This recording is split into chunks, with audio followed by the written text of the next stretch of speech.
は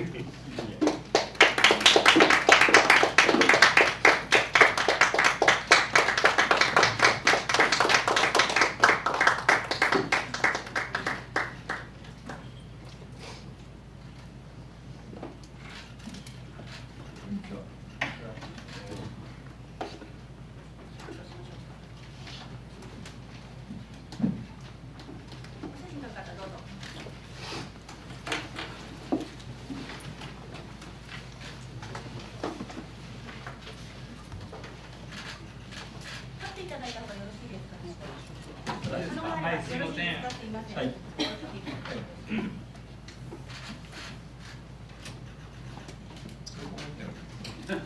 手を挙げてこちらって載せていただけますか。手を挙げていただけると分かりやすいです。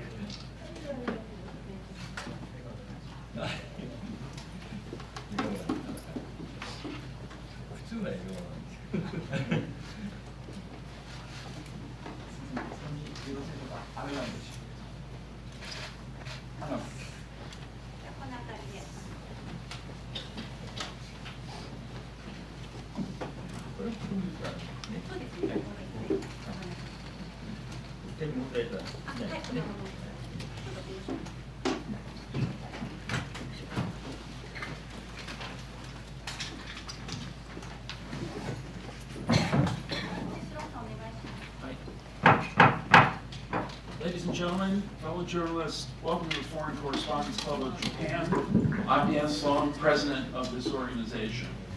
We are joined today by this year's Nobel Peace Prize laureate, Nihon Hidankyo, the Japan Confederation of A and H bomb sufferers organizations.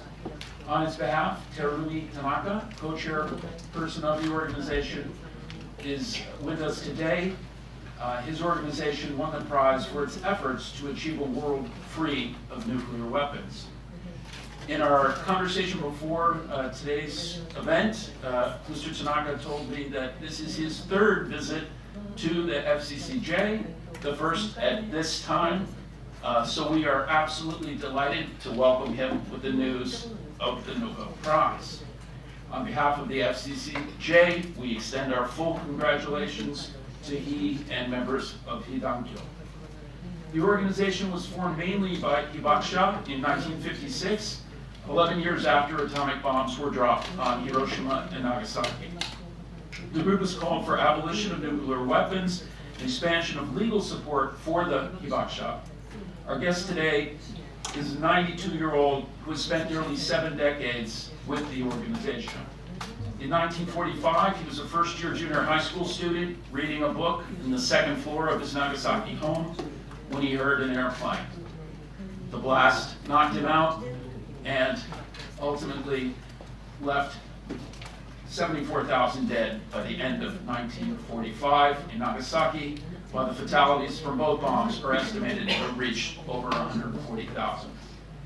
His Tokyo-based secretariat, which represents the Hibakusha across the nation, joins us ahead of the December ceremony, Nobel ceremony, in which it will receive approximately 160 million yen, a diploma, and the Gold Nobel Peace Prize. The award comes as Japanese Prime Minister Shigeru Ishiba has spoken about sharing nuclear weapons with the U.S., while both Japan and the U.S. have not signed the Treaty on the Prohibition of Nuclear Weapons. Prime Minister Ishiba has praised the Nobel Committee's decision and may meet with our guest and the organization soon, while Russia, which has floated the prospect of using tactical nuclear weapons in its war with Ukraine last month, said it would revise its nuclear doctrine, potentially lowering the bar for the use of nuclear weapons. Hidankyo is the second Peace Prize winner from Japan after former Prime Minister Eisaku Sato, who won in 1974 for proposing Japan's 3 non-nuclear principles.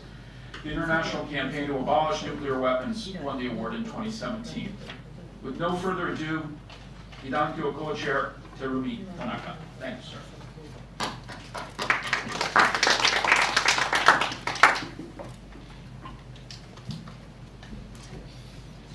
どうもお呼びいただきましてありがとうございます。So thank you for the invitation. 簡単な紹介が今あったようです。もうちょっと詳しく言いますと、まず原爆が投下された直後のこと、ちょっと簡単だけ、爆撃機1機で来ておりますので、爆弾を投下するとは全く予想してなかったんですけども、突然周りが真っ白になっちゃったこともなくて、それで、やっぱり人間は危機を感じたと思うんですけど、2階にいましたので、下まで駆け寄ります。そこで伏せます。伏せた瞬間に気を失っちゃう。何もないんですけど、気を失っていくわけですね。それ原因は分かりません。多分爆風が来ているのが原因だろうというふうに思いました。で、爆風が来ているわけですけれども、その爆風が来たことも、音がしたことも、それから建物が半分ぐらい壊れたことも、全く記憶がない、気を失うというのが直後の。I'd like to share a little bit about what happened at the time of the atomic bomb being dropped. It was just introduced by Mr. Sloan, but at that time it was just one airplane, and so we didn't expect the bomb to be dropped on Nagasaki. I was on the second floor, as was introduced, of my residence. And I didn't hear any sound. I just saw this whiteness around me. And even though we didn't have a sense of crisis or anything like that, I felt that I need to run down to the first floor. And then I lay on the ground on the first floor, and that's when I lost consciousness. I don't know the reason or the cause of why I lost consciousness, but it must have been the blast that made me lose my consciousness. Half of the building collapsed, but I wasn't even aware of that. 気がついた時はですね、私の体の上に大きなガラス戸が2枚ぐらい覆い隠さっていたので、おふくろが私の存在を探していたんですけど、見えなかったので、大きな声で彼に私の名を呼んでいます。その声で気がついた。So when I came to, there were two glass doors on top of myself. So my mother was looking for me, but she couldn't find me because I was under the glass doors. And she was screaming, she was yelling my name, and that's when I came to hearing her voice. ガラスが全くたくさんあったんですけど、割れていないんです。私は今もそれは奇跡だと思っているんですけれども、長崎の町でガラス戸が割れなかったというほとんどない。ほとんどの町がコッパみじんに割れている。私の上にかぶさったガラス戸だけガラスが割れてないというのは、私はやっぱり生きろというだったんじゃないかという思っております。So there were a lot of glasses in the house, but the two glass doors which fell on top of me, it was intact. It was almost like a miracle. In Nagasaki, I don't think there was anyone else who had this kind of experience because most of the glasses just shattered. And so I think this was a message to me to keep living. 長崎女子系はご存知だと思いますけど、3つの谷からできていまして、西側と真ん中と、南側ですね。で、爆心地はその西側の谷になっているわけです。で、その爆心地と私のいたところとは山が一つあるんですね。で、そのためにガラスも割れなかったいですね、私の今日まで祈ることができたと思うんですけども、その爆心地近くはもう壊滅しているわけです。それで、そこに私のおじだとか、おばだとか、いとこだとかっていうのが住んでいましたので、そのうちの5人が一つの爆弾で命を奪われてしまいました。So there are three valleys in Nagasaki, as you may know, on the west side, in the center, and in the south. The epicenter was the valley in the western part of Nagasaki. And then there's a mountain, and across the mountain was where my residence, my house. So maybe this is the reason why, because I was protected by the mountain from the epicenter, the glasses didn't shatter. Of course, around the epicenter, everything collapsed or completely destroyed. I had 5 relatives who lost their lives by just that one bomb. My aunt, my uncle, and my cousins all lost their life because they lived near the epicenter. その時4キロ四方はですね、建物はみんなないし、まだ生きているけれども、怪我をして生きているけども、全く介護の手が伸びていない、それから亡くなっているのに誰もそれを収容しないというのが、私が中心地に入った3日目の惨状です。おそらく何百人か何千人の方が放置されたままになっていたんじゃないかと思います。それを見て、中学校の1年生ですから、沖縄がもう陥落しておりましたので、長崎はやがて上陸してくるだろうと、そこでは私も戦って死ぬことになると思っていたんですけれども、その惨状を見て、戦争というの、戦争でもこんなひどいですね、殺し方をしちゃいかんということを本当にその時強く感じました。それが今日までの信念になっております。So the epicenter, around 4 kilometers around the epicenter, circumference of about 4 kilometers, everything was destroyed. All the buildings had collapsed. And as I said, it was probably a miracle that I survived. But those people who were injured, there was no aid that came to them, or even the dead bodies were there for a few days. So I finally reached the epicenter, the site, after 3 days. And I just witnessed this complete destruction of the city. And we had heard that Okinawa had already given up, and in a matter of time, the U.S. Army would be coming in to Nagasaki.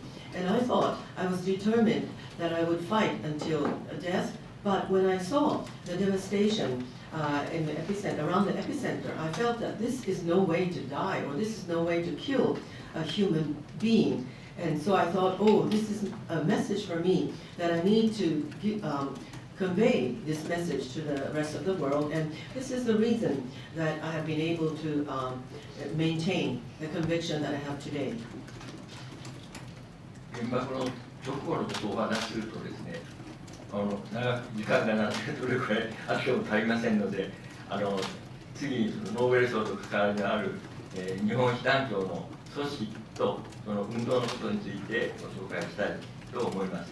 And just to add, I was first year I was in 7th grade at the time that I met with this incident.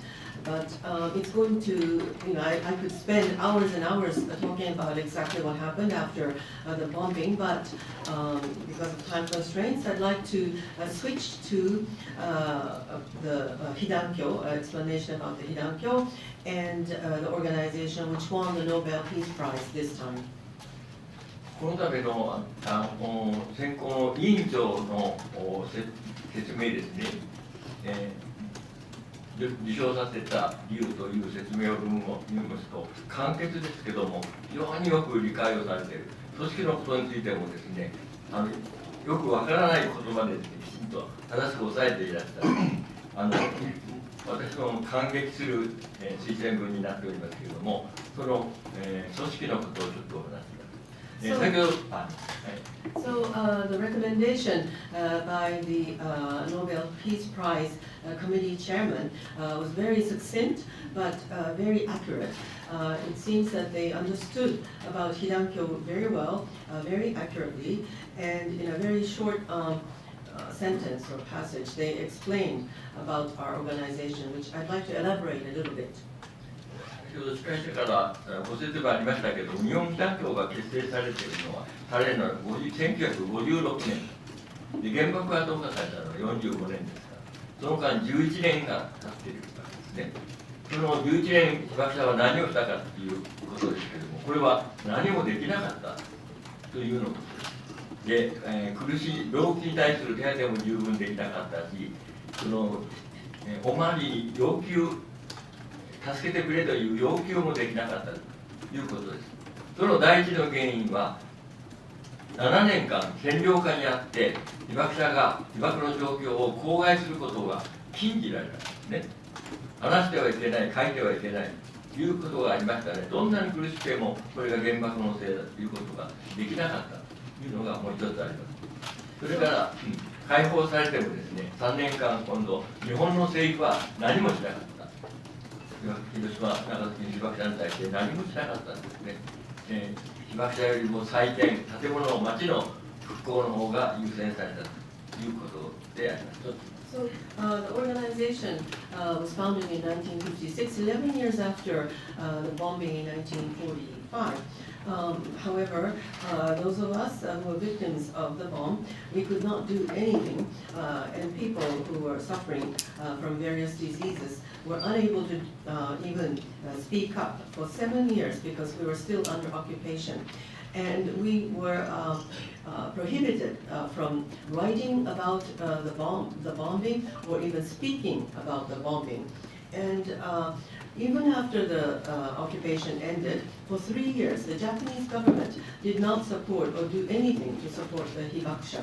They were more concerned about rebuilding the country, and that took precedence over the victims.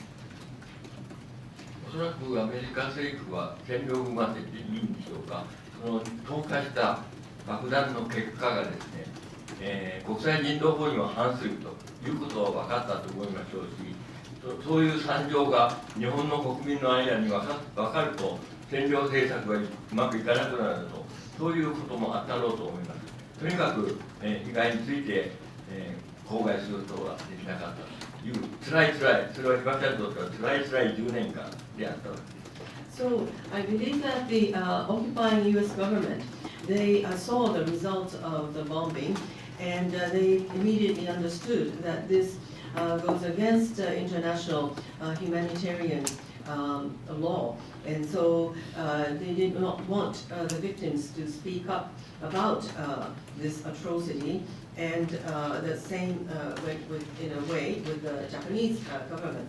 So for 10 years, the Hibakusha had suffered significantly, considerably, because of this situation. じゃあ56年にどうして日本被団協を作ることができたか、ご存知の方もいらっしゃると思いますけれども、1954年に、アメリカが西太平洋で実験を繰り返していた原爆水爆の実験、その水爆の3月1日に行った水爆の実験で日本のマグロ漁船がたくさん1000隻ぐらい行ってたようですけれども、被爆しております。でそのうちの一つの第五福竜丸というのが一番近海にいて、ここに乗務員の23人が全部被爆したという状況が分かってからであります。And so, why were we able to establish the Hidankyo in 1956? Well, you probably know that in 1954, U.S. was conducting experiments in the Pacific Ocean repeatedly. They were experimenting with the H-bomb, and on March 1st, they, through their experiment, there were about 1,000 Japanese shipping boats shipping tuna fish. And one of them, the 5th of Fukuryu-maru, was one of the ships, was hit by the bomb, and 23 of the shipmates were hit by this bomb. They became victims of the H-bomb. 取ったマグロをですね、全部廃棄させられて、日本の時はマグロを食べることもできなかった。So all the tuna that they had fished had to be thrown away, and the Japanese people were unable to consume tuna fish for a few years. そのことに対する国民の怒り、これは全国の国民の怒りが燃え上がって、翌年に原水爆禁止世界大会というのを開催することができた。そして、So this incident angered the Japanese people, and in 1956 they had this major world gathering of people who were against the A and H bombs. その時初めて全国の日本の人々が、11年前に、長崎と広島で原爆にあった人たちがいたんだと。でその人たちが放射能の障害というのがその第5車の乗組員の結果から分かるに従ってまだ苦しんでいるんじゃないか、そういう人たちがたくさんいるんじゃないかというので、隠れていた被爆者探しが運動の中で行われることになります。そうして、その一連の運動の中で全国の被爆者が勇気をもらって、翌年の第2回の、原水爆世界大会で私たちは被爆者だという名乗りを上げて、国民の協力と、政府の対応を求めて、結成したのが日本被団協。それが1956年の8月10日になります。So, people around Japan, they found out that there were many people who became victims of the atomic bombs in Nagasaki and Hiroshima through this incident of the tuna fish being attacked by the bomb. And so they said, well, there must be many victims who are still suffering from the A-bomb on Hiroshima and Nagasaki in 1945 from the radiation. And so after 1 year of various movements or activities, they all stood up and supported us. And at the time of the second holding of this world conference against nuclear weapons, or A-bomb and H-bomb, on August 10th, 1961, this second world conference was held, but they officially supported or acknowledged the fact that our organization should become the representation of the Hibakusha for Nagasaki and Hiroshima.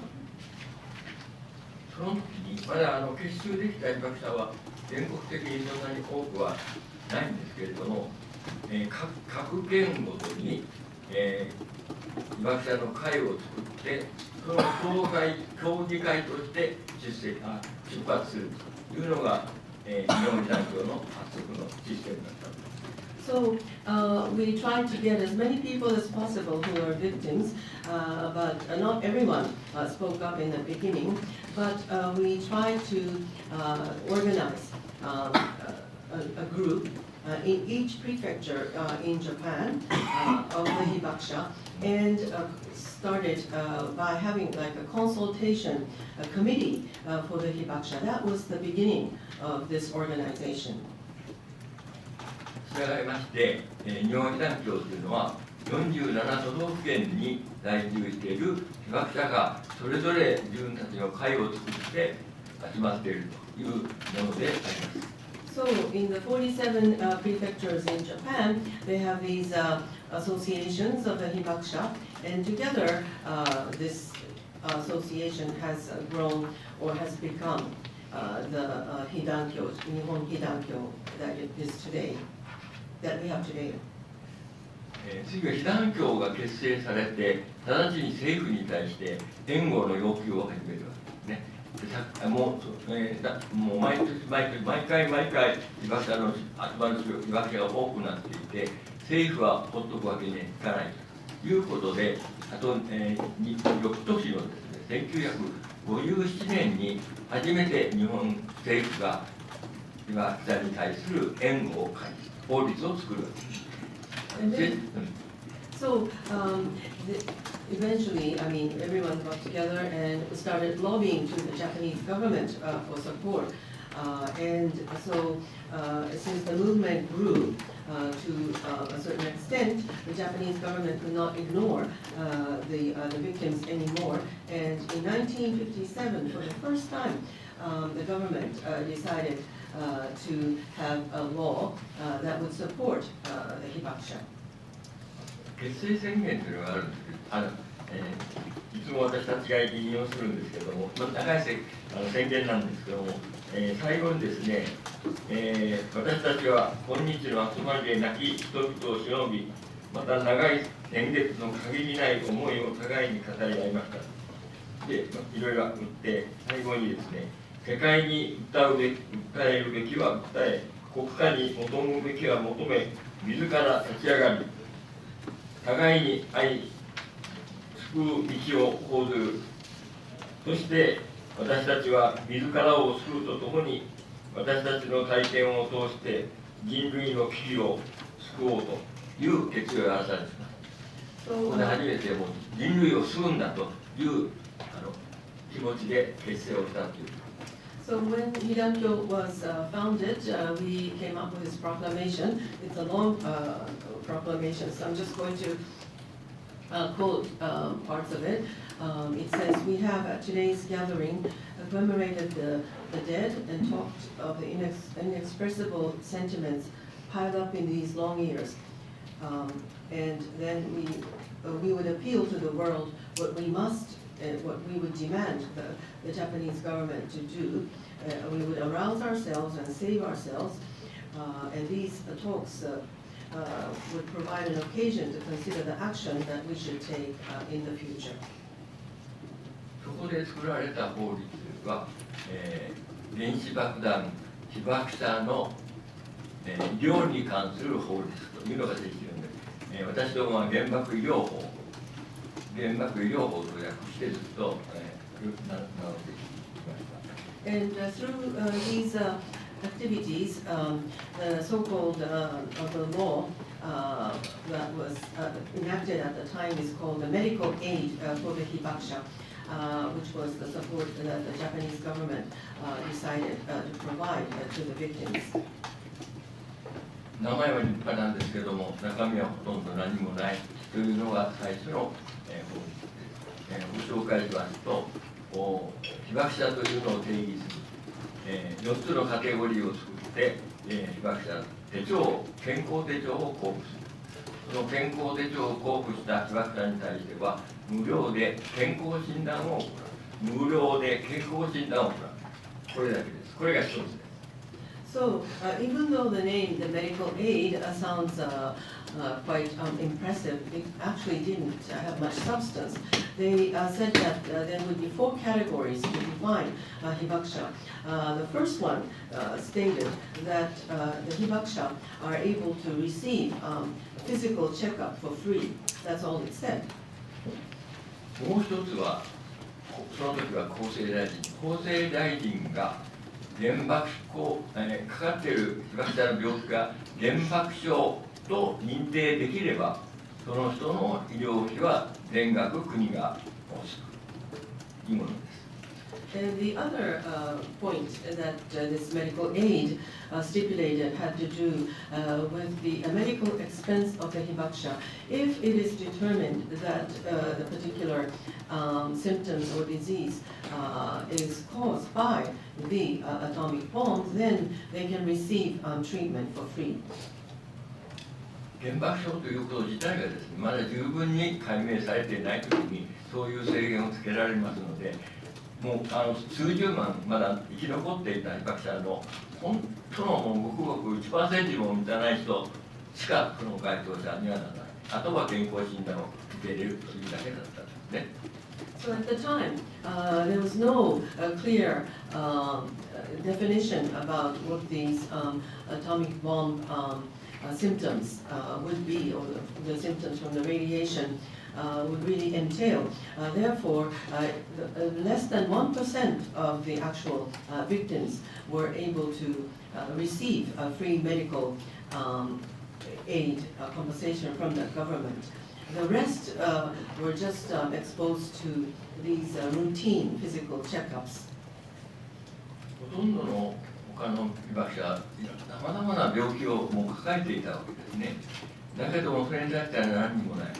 こんなんじゃ政府の援護にならないというので、毎年毎年もう1年に何回も全国から集まって厚生省政府に、もっと改善しろという要求運動をそれから展開していくことになります。But this law didn't really help the victims because many of the victims were suffering from various symptoms. and the government wasn't doing anything. So every year, the victims would get together and would visit the Ministry of Health at the time, the government, to lobby for the improvement of the aid that they were providing. 強力な運動が次から次に繰り返される中で、次の対策を政府が打ち出していました。でそれは特別被爆者という名称をつけた人たちを作って、その人たちについてはですね、健康保険の自己負担分を国が負担すると。でどういう人たちかというと、2キロ以内で被爆した人、母子家庭の人、それだけですね。その人たちについては、窓口で払う医療費を国が。And then because of this powerful lobbying and movement, the government decided to come up with the next measure, which was a special treatment of those people who are defined as special hibakusha. This consists of victims who suffered from the blast 2 kilometers from the epicenter, and those who were from single parent or single mother homes. あまり対策が進まない段階で被爆者たちはですね、手帳を持って健康診断を受けるのはいいんですけれども、そのことが被爆者であるというのは多くの人に知られる、それが非常に怖かったんですね。というのは、よくわからないその放射線の影響について差別の意識が広まっていくんですね。それは報道機関の間違った報道があったとも絡まっているかもしれませんけれども、もう差別が生まれるので、手帳を持っているよりももう隠していた方がいい。特に若い女性の人たちは手帳を持つこと自体にですね、抵抗するということはありました。しかしその改善されて窓口の自己負担を国が払うよということになって、やっと少しずつ表に出ないようにしながら手帳を申請するという人たちが増えている。So this measure by the government of compensating or paying for the health insurance of the special victims, it developed. However, there are many victims who are afraid to disclose the fact that they were victims because there was a lot of discrimination against those who suffered from radiation. Even the press didn't report accurately about the effects of radiation. So many young women especially were afraid to let the fact that people know that they were victims. But if you had this special notebook that stipulated that you were a special hibakusha, then you wouldn't have to pay for the health insurance. So this was a step forward for the victims.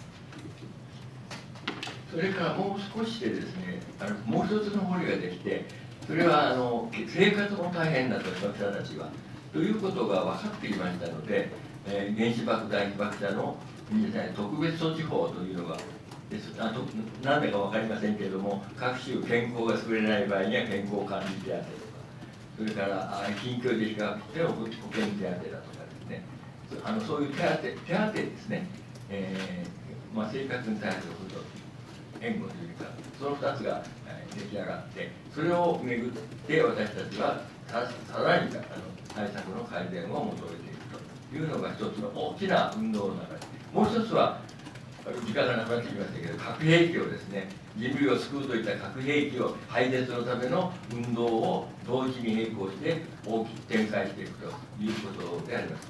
で、このSo the other bill or law that was enacted had to do with the livelihood of the people. I mean, the victims had a very difficult time just living their everyday life. So in addition to that special notebook that they received, in case of some illness, they also received some kind of allowance or stipend if they were suffering or if they were having a difficulty in living a normal life. But the Hidankyo continued to push for the improvement of these aids. That was one part of the movement that we engaged in. And the other wheel of the movement had to do with the movement to eliminate nuclear weapons, we worked hard to promote the abolition of nuclear weapons. 長くなりますが、ご質問に答えることに言いまして、最後に、いつからで国際運動が大きくなっていったかと言いますと、70年代後半から80年代にかけて、中距離核ミサイルでヨーロッパが戦場になるかもしれないという世界状況を生まれてきますね。でその時に1978年、それから1982年に国連が特別軍縮総会を開きます。でそこに被爆者、日本の被団協の代表が、40人近い代表がですね、参加していって、その会議の場で、原爆被害がいかに非人間的であるかということを海外の人たちに、海外政府、外交官たちに訴えてくるわけです。それが国際活動の大きな出発点であります。その後、いろんな国際活動にはですね、特に国連を中心にする軍縮核廃絶の運動には必ず日本被団協の代表が参加して、あらゆるところで証言をするという活動をやってきたのであります。そのことが今、ノーベル平和賞につながっていると思っております。So, the last point that I just wanted to share is about the international movement from the mid-70s to the mid-80s. Mid-range missiles were said to hit Europe, and there was this tremendous sort of a scare about the nuclear weapons.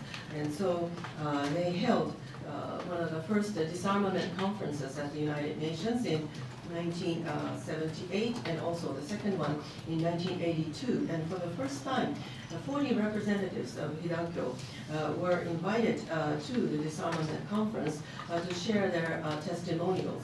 And since then, whenever there is some kind of disarmament or nuclear abolition type of conference at the United Nations, the representatives of our organization is invited to share testimonials. I believe that this kind of our activities or movement led to our receiving the Nobel Peace Prize this time. All right, with that, we're going to open the floor for questions. I neglected to introduce her in the beginning. Our translator today is Angela Kawashima. When you come up to the front, please identify yourself and your organization, and please keep it to one question. We'll try to get everybody accommodated if possible. Yes, sir.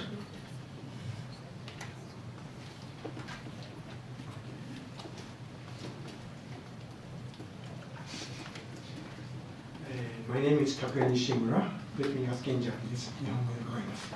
ノーベル平和賞受賞おめでとうございます。石破首相がですね、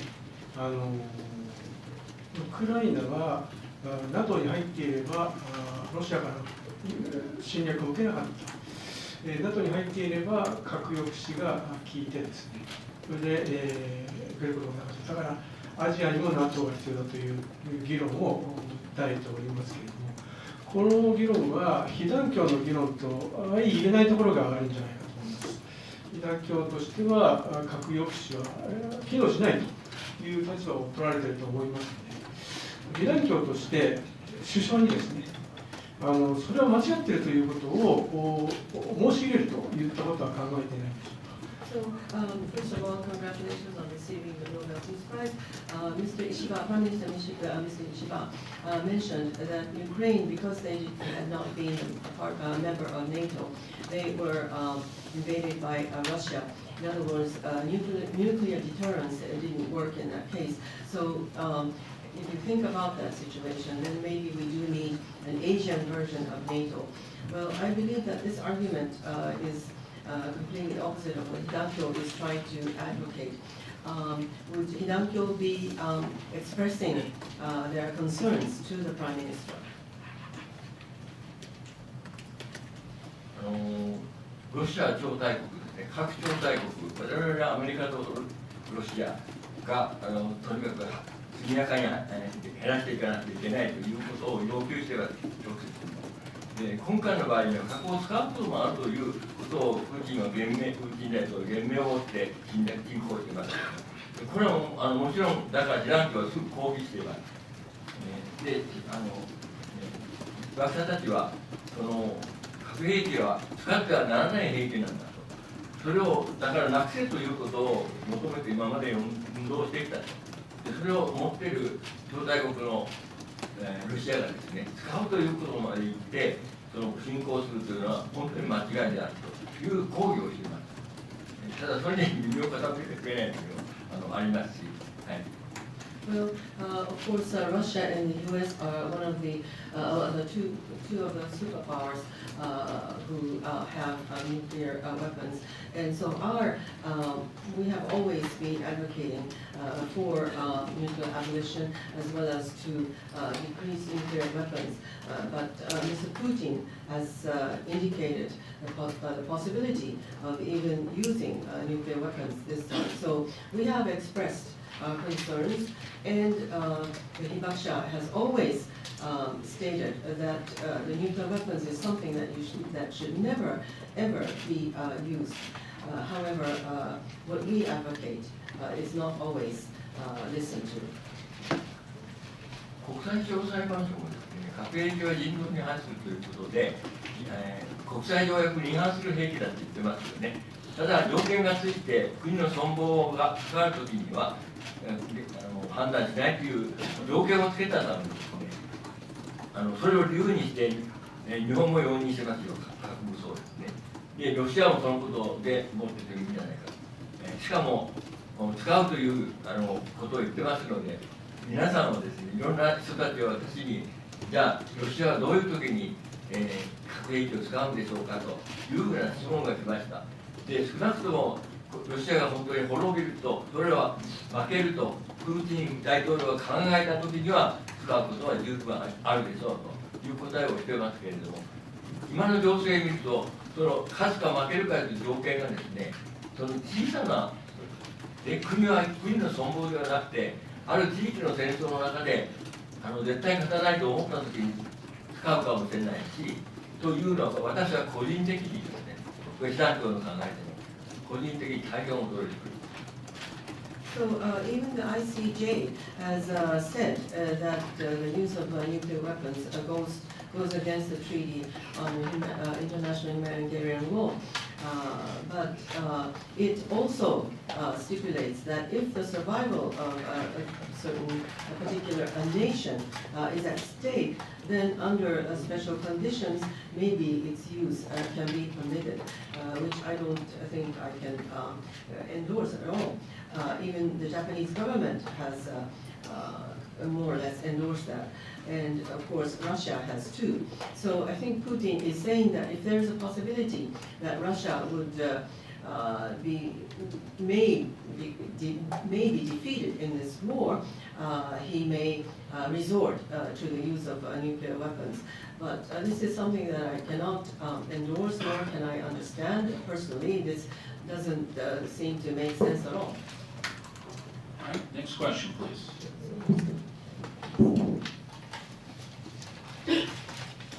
Yes, ma'am.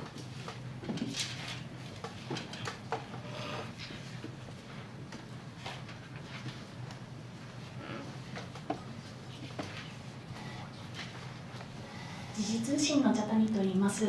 日本語で失礼します。日本被団協がこれまで日本国内とあと国際社会それぞれで果たしてきた役割はどういうものだったのかをどうお考えかを教えてください。This is Chatani from Gigi. I'd like to ask about the role that Hidankyo has played domestically as well as globally. What kind of role do you think you've played?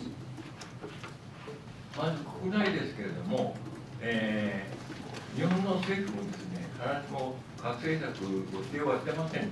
で、それはやっぱり国民が、原爆の被害の一層を十分に理解できてないんじゃないかというふうに私どもには思えるわけで、これはもうだから一貫して、学者たちがですね、自分が体験したことをさまざまな形で絵にしたり言葉にしたり歌にしたり国民の中にですね、表現活動としてやってきた。これはすごい量をやってきたと思います。私たちからすればですね。それにしてもまだ国民全体が政府の方針を変えさせるだけの声になっていないということは十分に理解できていないんだと、どうすればいいかというのが最大の今の悩みです。で一方では被爆者、本当に目撃した被爆者たちがですね、もう私ぐらいで最後の世代になるわけですね。だから本当に生きている間にですね、実態をですね、伝えていかなきゃいけないということで、これからも重要だと思います。海外も、同じようなもので、個別にですね、各国に、そういう材料を持って訴えに行くということもたくさんやってきました。でそれと同時に、先ほどもちょっと申しましたけれども、国連がさまざまな会議をやるようになりました。特に核兵器不拡散条約が1995年ですか、95年から無期延期になると、無期延長ですね、なるということで、私どももNPT といいますか、NPT の再検討会、私は再検討会、政府はそういう言い方をしますけれども、にはですね、私たちの代表が発言できる場を作って発言していこうという努力をして、それは実っております。ですから、検討会議そのもの、5年に1回だから検討会議に、被団協の代表は必ず、NGO 代表として、正規の分科会に出ております。それから準備会、もう3回ありますけれども、それにも被団協の代表が出て発言をしております。それからもう一つは、かなりの最初は大変だったんですけれども、NPT 再検討会議がニューヨークであるわけですけど、ニューヨーク本部ですね。そこで4ヶ月間会議をやるんですけども、その4ヶ月間の間に日本被団協が作った、パネル写真展、絵も含めますが、パネル写真展を展示することができるようになりました。これは国連の協力、本当にありがたいと思っているんですけれども、2005年から2000年、2015年、2020年は延期になりましたけれども、コロナですね、2022年に開かれた検討会議にも展示をさせていただきます。それらも国際的な反核世論を大きくすることには役立ったと思います。それから核兵器禁止条約が核兵器禁止条約が私たちの運動でやっと2017年に採択されて、21年に発行するというところまで来ました。でこの運動にもですね、一緒にさまざま ICAN の活動と一緒に活動をしてまいりました。ただICAN が17年にノーベル賞をもらった時ですね、私たちの名前が出なかったのは非常に不思議で、残念でもあったんですけど、だから私はもうそれまでですね、たびたびね、候補に上がったんですよ、ノーベル平和賞の。有力な候補になったことも2回ぐらいあるんです。でもICAN がもらったときに私たちはもらえなかったので、これは日本被団協というものには、あげれない事情が、ノルウェーにはあるんだ、ノルウェー NATO 国ですのでね、あるんじゃないかというふうに思ったりをしていたので、今回の受賞は、全く心の準備をしておりませんので、大変嬉しく思っています。それは国際情勢がそうさせられたというふうに思っています。So, domestically speaking, of course, the Japanese government isn't completely against the nuclear weapons because I believe that the Japanese people don't really understand the true impact of nuclear weapons. They don't really understand how much the victims have suffered. So we believe that we need to continue to share testimonials so that we can change the public opinion about these atrocious weapons. Now, so that would lead to the Japanese government changing their policies. Now, I am one of the last generations of people who have suffered directly from the atomic bomb. So in that sense, I'm one of the last witnesses. So it's very important that as long as people like myself are still alive, that we continue to advocate this issue. Now, outside of Japan, we have continued to promote nuclear disarmament to each individual country, and also at the United Nations, at the Non-Proliferation Treaty in 1995, they finally decided to indefinitely postpone or to kind of continue with this treaty. And we were invited as representatives and were given an opportunity to speak at NPT. So this happens, NPT takes place once in 5 years, and so representatives of Hidankyo as a non-governmental organization, we always have a formal invitation. We attend the subcommittee meetings, and we have even sent representatives to the 3 preparatory conference of NPT. Now, at the time of the meeting in New York for NPT, the meeting lasts for 4 months. And at that time, we were able to have a photographic exhibition of the atrocities of the nuclear weapons at the UN headquarters. They've held the NPT conference 3 times in 2015, 2015, and 2005, 2015, and 2020. Each time we have been there to share our testimonials. And now about the TPNW. In 2017, this treaty was adopted. And of course, it led to ICANN receiving the Nobel Peace Prize in 2017. We were a bit disappointed that we were not mentioned at that time by ICANN or by the Nobel Peace Committee. And we even thought, or maybe I thought, that maybe it's because Norway belongs to NATO, that there's some reason why they don't want to give the Nobel Peace Prize to Hidankyo. So this time, when they announced that we would be receiving this prize, we were totally unprepared for this feat. Andy.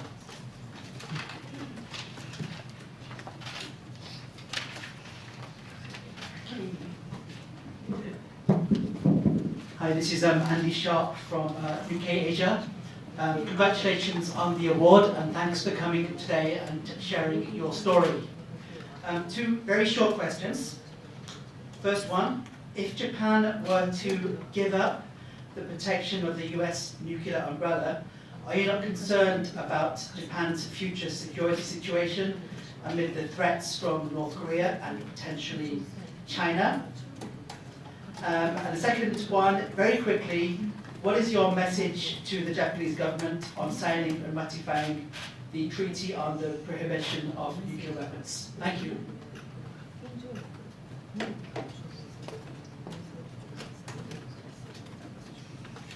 まず2番目の日本政府に核禁条約に傍聴じゃないオブザーバー参加しようというのが多くの目的になっております。要求になっております。私どもはオブザーバー参加じゃなくてですね、署名して批准しろというのが本当は団協の要求なんですけれども、多くの人たちはオブザーバーでまず参加しようということになっておりますので、それはそこで協力をしております。Let me just answer the first question about the TPNW. Many people are saying that Japan, the Japanese government, should become an observer to TPNW, but the Hidankyo is emphasizing that the Japanese government signed and ratified TPNW. もう一つは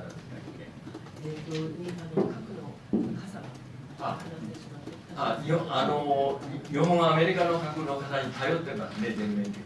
どうして負けた国にですね、勝った国にね、頼ってるかって分かりません。私たちは戦争したわけですね。向こうが、アメリカが勝ったわけですね。お願いしますっていう、そういう国は私ないんだと思うんです。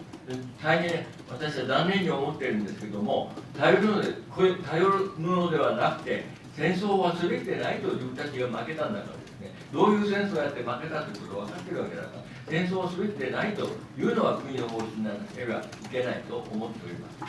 で最近特に、中国が核を今までずっと持っていなくて、私たちが会う時に絶対先制攻撃はしないと約束しますというふうに代表が言っていたんですけど、それもちょっと怪しくなり始めてし、北朝鮮がですね、あるいはアメリカが攻撃して滅ぼすということを言い続けたために、ああいう今日まで来たと私は思っているんです。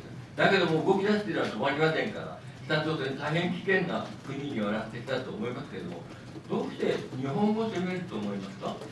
日本を攻めて彼らの国がどれだけの利益を生むと思いますか？皆さん本当に考えているんです。全然利益になりませんよ、日本を攻撃したって。ね、日本の知識と素晴らしい日本人を拉致していくなんてことを考えれば別ですけども、日本に占領できたって何の利益もならない。もっともっと強大な、もっともっと立派に海峡は中国は立派になってきてますので、技術を持ってるじゃない。それなのに攻めてくるとどうして恐れるのかというのが、私は政府の方針に対して非常に疑問に思っています。これは国民の声ではないと思っています。So regarding the nuclear, U.S. nuclear umbrella, well, Japan and U.S. Engaged in a warfare, and Japan lost to the war.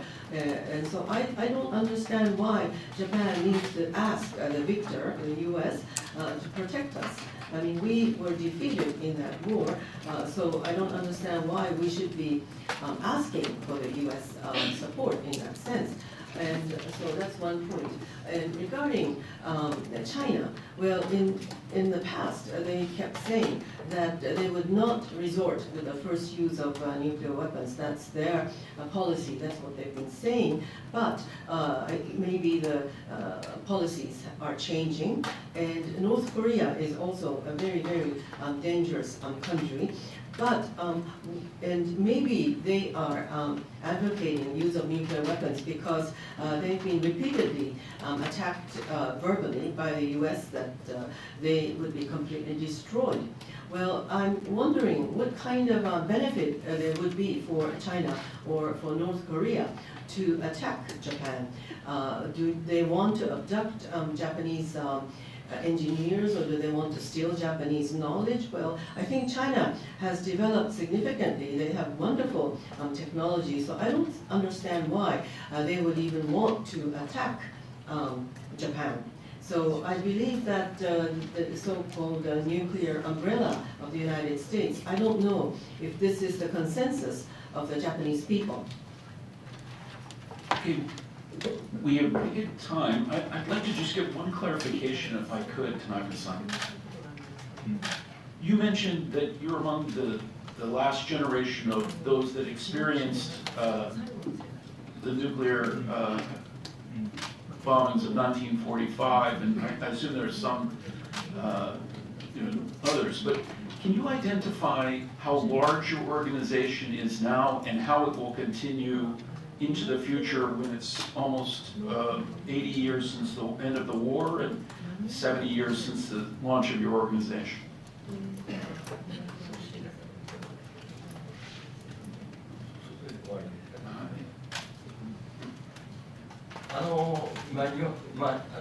日本被団協はだんだんメンバーがいなくなるんじゃないかというご質問だったのかもしれませんけれども、日本被団協は最初に申しましたように、各自治体からの会の協議体ですね。ですから、例えば青森だとかですね、もう100人満たない手帳目でしょうですね。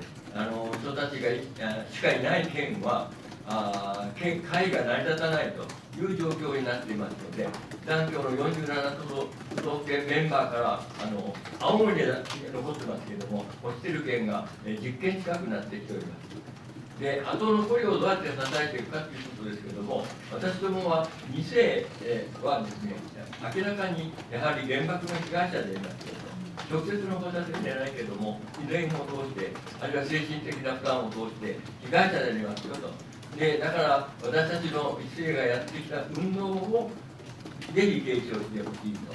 政府に対する対策は違うかもしれないけど、対策要求ですね。ぜひ核兵器をなく、核兵器は絶対なくさなきゃいけない。もう被爆者はみんな確信してますからね。存在させてはいけないと思っておりますので、この運動はやはり2世が中心なり、2世だけ若い人たちがですね、これからの力を合わせてやっていっていただきたいというふうに。So the first generation of victims, of course, is dwindling. So in some of the municipalities, I said 47 prefectures of Japan, some of them have less than maybe 100 members now who have that so-called Hibakusha notebook. So some prefectures had to leave the Hidankyo organization because they didn't have enough members. But we have so-called second generation victims, the younger people. So they are also suffering maybe emotionally or mentally from this the bomb. So I would like the second generation victims to succeed what the first generation people have been doing. Of course, what they would want from the Japanese government may not be exactly the same as what the first generation victims wanted, but I would like to make sure that this movement continues, because this armament is something that needs to be continued no matter what happens. Well, sir, on behalf of the Foreign Correspondents Club again, I congratulate you and your organization. As a sign of our appreciation of your making time for us, it's not quite the Nobel Prize, but we offer you a one-year honorary membership in our club, and we hope to see you back after your trip to Scandinavia shortly. Thank you very much.